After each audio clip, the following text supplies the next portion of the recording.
than normal, i-observe natin yan sa kidney yan.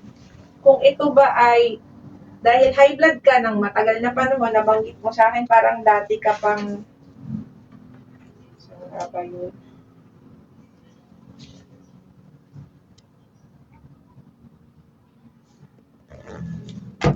Nabanggit mo sa akin mataas video mo dati pa, diba? Opo. Pwede kasing na, gaya na sabi ko sa'yo, nasisira kasi yung organs natin ng diabetes or high blood. Ang titingnan natin, ang BUN mo kasi dito, BUN, normal kasi siya. Pag mataas to at mataas yung CREA, pwedeng sa dehydration yon. Pero the fact na medyo mataas siya, na normal ito, pwedeng dati nang may tama yung kidney mo. Ang titingnan natin, wala ka bang bato sa bato na pwedeng nagko-contribute dyan, or dahil sa high blood mo na medyo matagal, nasisira yung kidney mo. Mild pa naman, babantayan lang. So, ang treatment dyan, gamutin yung high blood, makontrol siya. Pero, kaya ko pinamonitor to sa'yo kasi yung isang iniisip ko ng cause ng iyong pagkawalang malay ay vasodepressor syncope. Ibig sabihin, ang nag-contribute doon yung dehydrated ka. Kapag dehydrated ka at nag-dilate, lumaki yung mga ugat mo, bumabagsak yung BP at heart rate mo na na-observe nila kahit nung nagising ka na. Imagine mo, high blood ka pero 90-60 lang yung BP mo or 90-50, tapos nung pinulsuhan ka, mabagal. Nangyayari yon, maraming pwedeng cause, pwedeng may mga sensitive dito. Yung iba, pag umihi, nawawala ng malay. So, ang vasodepressor syncope nila dahil sa pag-ihi, micturition siya. Yung iba, pag tumawa ng malakas, nawawala ng malay. Rare yun, hindi natin na, kasi parang pag tumawa sila, may, oo. Meron kapag may kaklase ako, doktor din, pag hindi siya masikip na dito, hindi siya mag-necktie. Pag nahawakan yung dito niya, nawawalan siya ng malay. So, meron siyang chemosensitive na vasodepressor. So, pwedeng meron ka doon, may mga tao na sensitive sa pressure. Hindi ko alam kung saan, kasi first time nangyari sa'yo, baka na-aggravate nung dehydration mo or kung ano man yung event that time. Tapos, kita talaga sa CBC mo, medyo dehydrated ka, mataas yung kaya nung nagkamali po ako, uhon-uhon din ako. O kasi, pinagpawisan ka din kasi. Pero bumagsak, kaya ka uhaw, bumagsak din kasi yung blood pressure mo. Ang treatment talaga doon, kung sakaling mangyari, huwag siyang iuupo, ihihiga siya kasi mababa ang BP. Kuha agad ng BP at heart rate para ma-monitor po kung totoo, kahit na wala siyang mas okay po yung nakahiga kaysa... Oo, hindi ka dapat iupo kasi mababa BP mo. So, meron tayong dugo, umiikot, pero may gravity. Di ba? So, nagbobomba yung paa mo para umakyat. Babalik kasi yung mga dugo papunta sa puso, tapos ilalabas ng kaliwa. So, umiikot lang siya. Kapag mababa BP mo, parang bomba sa gripo. Pag mababa yung pressure sa puso, di ba mahina ang tubig? So, kailangan mong taasan. Mababa BP mo. So, hindi makarating yung... Hindi makakyat. Oo, so hindi makakyat sa ulo mo, kaya ka nawawala ng malay. Pag humiga ka, aabot siya kasi walang gravity. Papantay siya. Okay. Pag tinayo ka, mas hindi agad aabot. Kasi mababa ang pressure. Gets? Okay. So, ang treatment, kung maulit, nakahiga siya para mas madali siya magkaroon ng malay. Pangalawa, pag nagising siya, tubig talaga. So, ngayon, bawal ka uminom kasi nakaka-dehydrate, bawal magtsaa, yung sobrang nakakaihi. Pag mahirap yung hindi mainit kasi sa Pilipinas tayo. Pero pag pawis na pawis ka, kailangan mong mag-Pocari Sweat or Gatorade or tubig. Yung hindi ako komportable na sa weather, gano'n. Oo. Basta mukhang pawisan. Nasa labas kayo, lagi kang may baon na tubig. Okay. So, yun yung unang remedyo. Titingnan natin kung meron ka talagang vasodepressor. Ang test doon, kaya sabi ko sila may gagawin tayong test. Diaphoretic with decreased BP. Patient is hypertensive with decreased heart rate. Pero yung pagkahimatay ko po, Dok, ang walang connection doon sa heart, gano'n. So far, wala kang heart attack base sa test. ECG mo normal, troponin mo, parang katas yan ng ubas. Pag may injury yung ubas, lalabas. Wala kang injury. Hindi yan 100%. Hindi naman natin nakikita yung heart mo. Oo. Pero so far, wala, na-echo ka na ba? Sa ano po to? May Wednesday pa yung... Okay lang. Kasi walang urgent ngayon. Pero maganda makita natin. Base sa x-ray mo, which is yung regular, hindi naman malaki yung heart. So, medyo sure tayo na hindi yun yung problem. Yung ugat mo yung problem. Nag-vasodilate siya.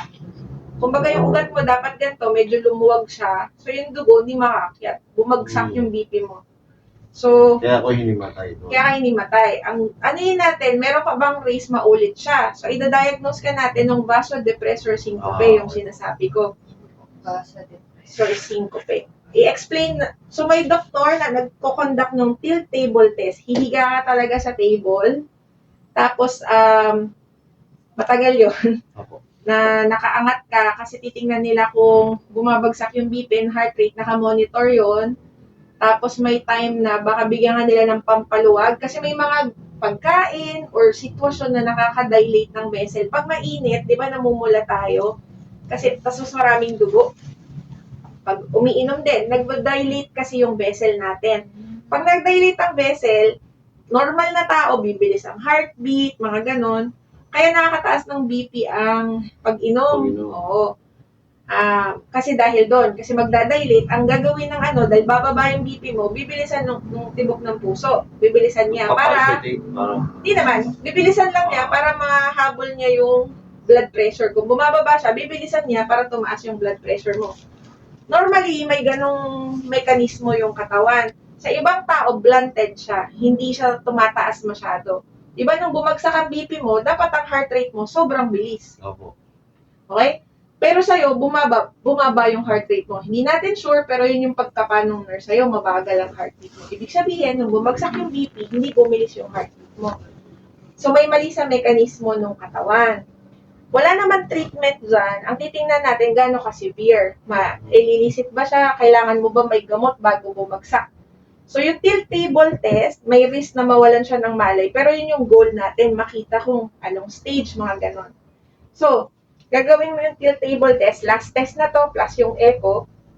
Pero halimbawa, Dok, pag possible pa rin maulit yung ganun mahimatay ulit. Oo, pwede. Kasi nga, kung meron kang gantong sakit, pag nandun yung lahat ng factors na pwede mangyari, pwede maulit. Pero delikado? Delikado po ba? Or... Delikado kung babagsak ka sa area na delikado. Okay. Pero may taong ganito ang sakit. Madala siya sa matanda. Pero sa'yo, pwede din sa edad mo. So, unusual po yun kahit wala ko ibang nararamdaman, biglang parang yun nangyari. No? Oo. Wala ka naman nararamdaman. Hindi naman nanikip yung dibdib ko. Hindi na galing sa puso. Iba nga ako. Pwede talaga na meron ka lang ganon.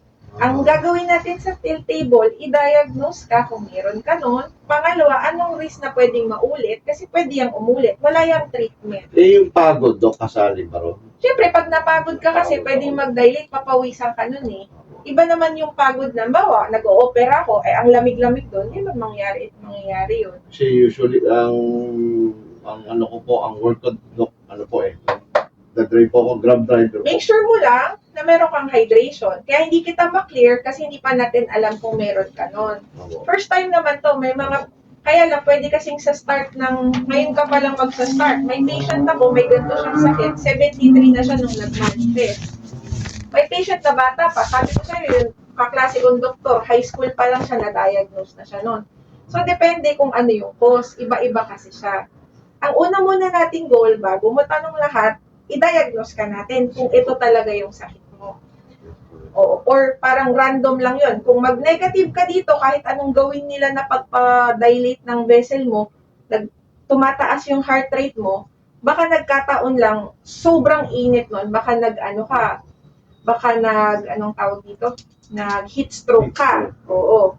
Pero, hindi kasi common yun sa edad mo. Ang heat stroke, common sa matanda. Lalo na ikaw, wala ka naman masyadong sakit. Tsaka high blood ka eh. So, mataas ang resting blood pressure mo. So, hindi natin masyado ibababa ang BP. Magsa-start ako ng bahagyang gamot. May mga gamot na bawal sa'yo. So, hindi ka pwedeng basta-basta bigyan ng pang-BP. May medication lang na appropriate sa'yo hanggat di natin nata-diagnose. Tapos, papagawa niyo po ito. Meron po niyan dito. Wala po yan sa mga diagnostic center. Meron sa ibang hospital. Meron din po dito. Hindi, mas okay po dito na. Refer to Dr. Comandante. Ang gumagawa po nito, doktor sa tubero kasi ako sa ugat sa puso. Si Dr. Comandante, elektrisidad ng puso. Sila yung nagpe-perform ng tilt table. Kaya wala siya sa diagnostic. Kailangan may bantay po kayo na doktor na specialista sa elektrisidad.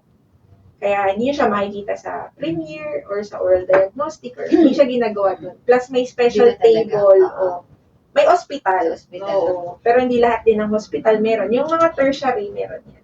So kahit saan, basta po magagawa. Pero mas better dito kasi As soon as, asap din po to. No? para ma-clear kita sa work Meron or po kaya kailangan. ngayon? Siyempre wala.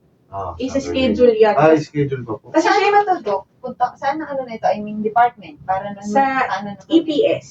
Kaya lang baka sarado po Saturday. Oh. Pangalawa, isi-schedule ka kasi sir, meron yung preparation plus i-inform si Dr. Comandante na may gantong patient. Para nandun So, siya. ang punta namin dito is Tuesday. Tanong mo na lang kay Dolor kung pwede kayong i-help tumawag. Pwede rin kayong tumawag para magpa-schedule. Pero parang wala po today. Tsaka wala din sa Monday. So, probably next week na po. Tuesday Oo, onward. kasi may Wednesday. Hindi ka pa rin kasi clearable kasi baka dehydrated ka pa. Second, may CKD ka kasi, possible sa kidney. So, hindi naman urgent yung, kasi walang urinalysis to, kasi hindi kita pinatest. Magte-test lang tayo. Ito hindi urgent, unahin niyo po ito. Mag-urinalysis ka para makita natin kung umiihi ka ng proteinuria, protein. Dapat wala.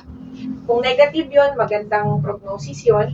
Pangalawa, i-repeat po natin tong creatinine mo after 2 to 3 weeks. Kung bumababa po siya, pwedeng sa same New World Diagnostic para ma-compare. Kung may doubt tayo kung accurate yun, papagawa natin sa isang tertiary hospital. Kung abnormal ka pa rin doon, mataas pa rin, meron siya talagang bahagyang CKD. So, kailangan lang siya i-monitor para hindi mapabayaan yung kidney mo. Mag-ultrasound tayo later para ma-sure lang na wala siyang bato na nagko-contribute sa pagsira ng kidney. Pag clear yon, galing sa high blood yung sira ng kidney niya. Okay? Pero unahin natin yung sa heart para ma-clear ko siya mag-drive. Okay. Immediate naman ang result niyan. So kapag nagawa siya, malamang magte-text sa akin yung doktor. Kailangan lang ma-schedule. So, pwedeng i-try ni Dolor tumawag pag wala pong sumagot, wala talagang office. Tapos Tuesday po, magpa-health kayo So, mag-schedule. bali, yun po ang hintayin ko, no, bago ako bumalik sa trabaho. Huwag muna kasi hindi pa tayo sure. Plus, kailangan mong mag-hydrate. Sure tayo na maliit ang heart mo. Wala kang, hindi malaki. Kasi pag malaki heart, pwede ding mawala ng malay. So, iinom ka ng, Pero healthy pa rin yung heart mo. Yan, sa nakakakita. malamang, hindi ka normal. High Oo, blood pero- ka eh. Makapal yan. Hindi ko masabi sa yung healthy, na healthy. Wala kang heart attack. Pero at least okay pa rin yung heart. Hindi naman siya malaki. Hindi pa 100%. Wala kang malalang heart. Hindi ko masasabi sa'yo na 100% normal ang heart mo. Kasi hindi natin tinis, hindi natin sinilip, hindi tayo nag-biopsy. Yun kasi yung definitive. Pero definitely, kung may sira kasi yung kidney mo, malamang medyo makapal na yung muscle ng heart. Kasi matagal kang di nag-treat ng high blood. So, iinom na ng gamot. Iwasan ang uminom ng alak. May patient na inaalaw ko uminom ng alak kahit may sakit sa heart. Pero hindi lahat pwede. Sa'yo, medyo questionable. Pag positive ka sa tilt table, bawal talaga. Tsaka na, pagka nalaman na natin yung result nung... Eh, pag Yossi daw, Doc, Yossi, bake. Huwag kang mag-vape. Nakaka-fibrosis siya. Siyempre, hindi healthy po yung Yossi. Kahit sinong doktor tanongin mo, kahit wala kang sakit sa puso, kailangan mo tumigil. Pag nagsigarilyo ka, in 5 minutes, tataas BP mo. Proven yun. Okay. So, kung high Kaya blood siguro ka, hindi rin nawawala yung, hindi bumababa yung BP ko. ay hindi. High blood ka talaga. Pero lahat ng yon nagko-contribute sa kung high blood ka, nagsusmoke ka pa, tumatanda ka pa, lalaki ka pa, baka may lahi pa kayo, may CKD ka pa, lahat yon magko-contribute na factor para magkaroon ka ng bara sa puso after 10, 20 years. Pero kung nakontrol mo yung iba, edad mo lang di kumabago, tsaka lahi mo. Pero yung iba, kontrolado. Di ba? Hindi kasi natin mape-predict ang future. Ang pwede lang is lahat ng pwedeng mag-contribute kasi proven na yon ang smoking ay associated sa aneurysm, heart attack, stroke. Proven siya. So pag tinanong mo talaga, doktor, dok, masama ba smoking? Eh di syempre masama po. Meron din siyang 5 times risk of lung cancer. Sinong magkaka-cancer? Hindi ko rin alam. Bakit yung iba nagsusmoke? Wala. Pero yung iba, nagkaka-lung cancer. Pero may particular cancer sa baga na related sa smoking. May cancer na hindi. Sa food, Doc, mayroon po bang bawal sa akin? Sobrang alat, sobrang taba. So, healthy food, balanced diet. Hindi kailangan na kuntian yung pagkain. Dapat lang maayos yung pagkain. Huwag laging instant. E pag uminom ka, ang pulutan mo ay sisig, edi tubol-wami, no? So, ang gamot niya muna, sa ngayon, mababa munang losartan, ha? Hindi siya pwede pa kasi nung isang gamot, yung amlodipine, basta-basta. Ano ba yung una sa amin? Kasi meron Ay, ako. pati niya. Ay, trimetazidine yun. Pwede mo na itong ubusin. Tapos yung atorvastatin po, itutuloy po yan. Mataas kasi yung LDL. So, tuloy lang po yung atorvastatin tsaka losartan. Ito ay sa BP, ito ay sa cholesterol. Ay, Yung before ako magpa-check up, Doc, ang iniinom ko po ito, yung atorvastatin, pero 40. Hindi, 20 lang. Bawasan po. Opo, 20 lang. Tapos kahit generic lang, Rhea or something, okay lang yun.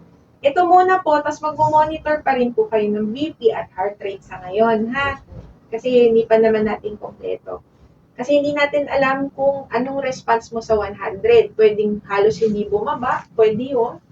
So, ibig sabihin, sobrang kulang. Alam ko tuloy na, sobrang medyo resistant yung BP, tataasan natin yung gamot or ibang gamot na mas matapang. Ito kasi very mild yung losartan. Pwedeng hindi ka makontrol dyan. Yung BP mo kasi medyo mataas ang over, no? Pero, may mga gamot kasi na bawal yung combination. So, antayin ko yung tilt table kung pwede kang i-amlodipine or similar. So, hindi lahat ng gamot pwede. Pangalawa, magpapakreatinine ka lang po. Kasi natin, ito yun. Potassium mo normal.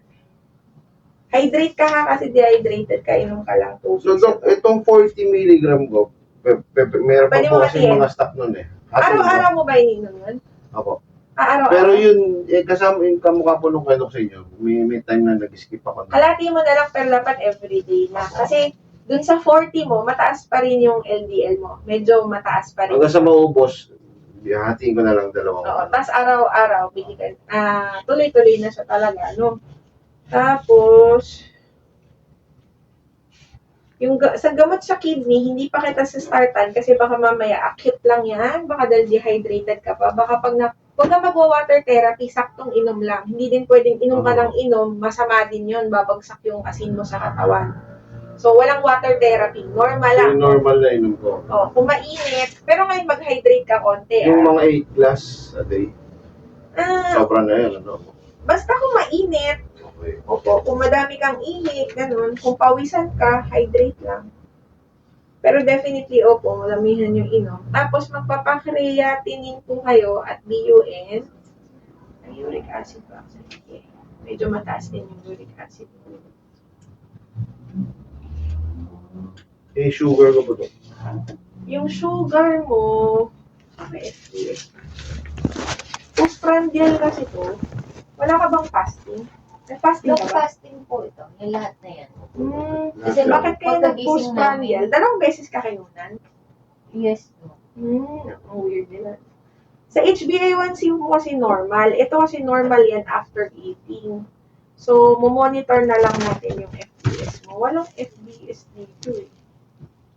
Hindi sila nag-test ng fasting blood sugar. Wala nang test. Ito, Dok, nandun.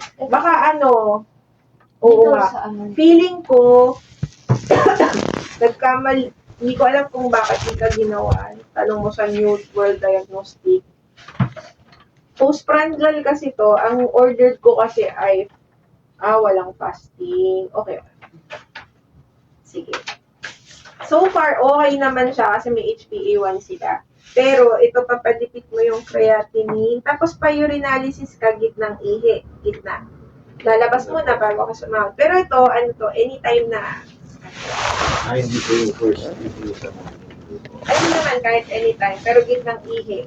Tapos, mas pinakamaganda yung umaga, pero kasi dapat within 30 minutes, madala po kasi siya sa test eh. Creatinine BUN po. Ito po ay after mga 2 to 3 weeks, hindi ngayon.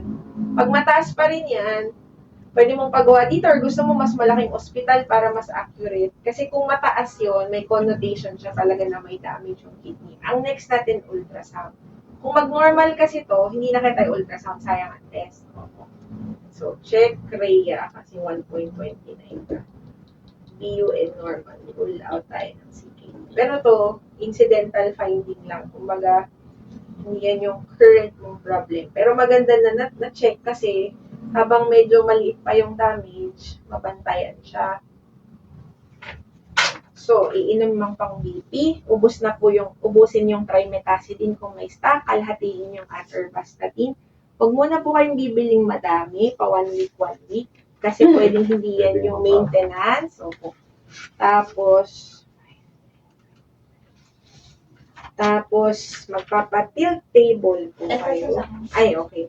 Tapos ito, 2 to 3 weeks. Ito, pwede nyo itong i-text lang kay Dolor.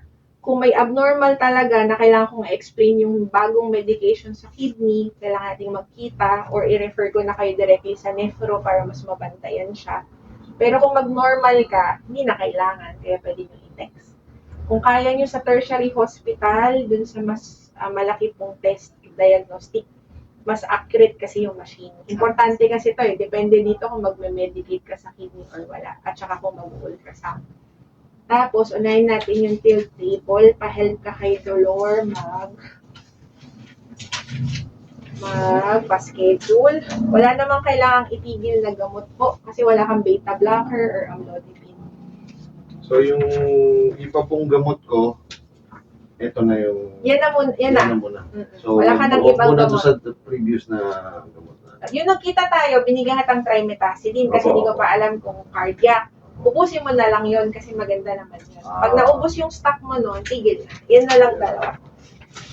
Okay, so tilt table, mataas din yung uric acid mo, pero baka kasi pag mas na-hydrate ka, bumaba yun. Babantayan yun kasi sa diet nakukuha yung uric acid. Marami kang slightly abnormal, yung mga high normal. So, sa diet yan, saka lifestyle So, yun. diet pa rin talaga, dito pa rin. Oo, bawasan red meat, ganun. Mas healthy na food. Alam mo naman yung healthy eh. Lutong bahay kesa sa Jollibee. After nung nangyari sa akin, medyo na ako sa kung ano kakainin ko. Oo, pero yung ma-maintain mo, hindi yung ningas kugon. Ngayon lang kasi may nangyari sa'yo, tapos okay na ako after 3 months, balikan na ulit sa dati. So yung ma-maintain mo. Kaya sabi ko, ayoko nung sudden na nagpapapayat. Kasi kapag pumayat na, babalik ulit sa dating kain, babalik lang, mas pangit yun. Dapat kahit dahan-dahan, kahit abutin ka ng 6 months to 1 year, mag-adjust ng diet mo. Basta, yun yung ma-maintain mo. Yung magiging okay pa rin sa ano ko. Oo, basta dahan-dahan. So, halimbawa, nahirapan ka din sa smoking, merong mga gamot na nakaka-help mag-stop mag-smoke, pero sa pulmonologist yun. May mga nire-reseta talaga or nicotine patch. Yung iba tinitherapy. Mahirap talaga tumigil kasi addicting siya eh. Kahit alcohol. Pero yung alcohol, totally. Oo, kung kaya mo. Kasi kung vasovagal ka, nakaka-dilate kasi siya. Ano ba, in case lang po, after mga next week, yung pagka na-clear natin yung isa, yung mga red wine. Ala kasi yung... Alcohol pa rin. Depende Gusto pa ka rin sa talaga niya, diagnosis na? mo. Gusto pa rin talaga niya, na? Okay po. Kasi yun, isa po Oo. Kung wala kang sakit sa puso, high blood lang, pwede ka talagang mag-red wine. Kaya lang kung vasovagal ka kasi, hindi siya pwede. So, depende sa test. So, antayin natin yung Vagal lang tawag doon. Hindi ko pa sure kasi I-check itetest pa na natin. siya. Oo. Maraming klaseng vasovagal kasi. Okay? Sige. Sige. Oh, basta hindi heart attack. Okay. Okay. Salamat po ng mga... Sige po. Ay, kamusta yung Mimo? Is better? Hindi, okay na po ngayon kasi nung nakaraan. Oo nga. Kasi ang... Balik ka sa auto mo ha. Opo, ang bagsak ko nun, kasi ganyan lang talaga siya. Ito. Oo, pero yung paano mo? Pero May nung bumagsak ako, refer po kayong siguro doktor na- para sa kanya. Sa NKT ay walang ortho dito eh. Ah. Oo. Kung mag-orto ka, hanap ka sa NKTI. Taga doon din ako, pero kailangan mo kasing maayos yan. Kasi pag lagi siyang masisira yung knee mo, wala ka ng choice kundi i-replace talaga. Bahala mo talaga Hindi, ni-replace. last na check up po nito, yun ang ano sa akin eh. Kasi sira talaga yung knee mo. Eh. Replacement kasi ganyan na siya. Oo, wala kang choice, ini-knee replacement. Kaso pag nag-knee replacement ka, matagal ang rehab niyan, 6 na buwan. Hindi ka talaga makakalakad after. Masakit talaga after. Kasi yung tita ko na knee replacement, 2. Isang taon na nagre-rehab pa kami. Pero matanda kasi na. Okay? Sige po, Doc, thank you very much po. Saan siya mag-road? Saan naka-admit? Yan merong referral na. Meron daw. Sige, ma'am. Message ko si Dr. Prieto.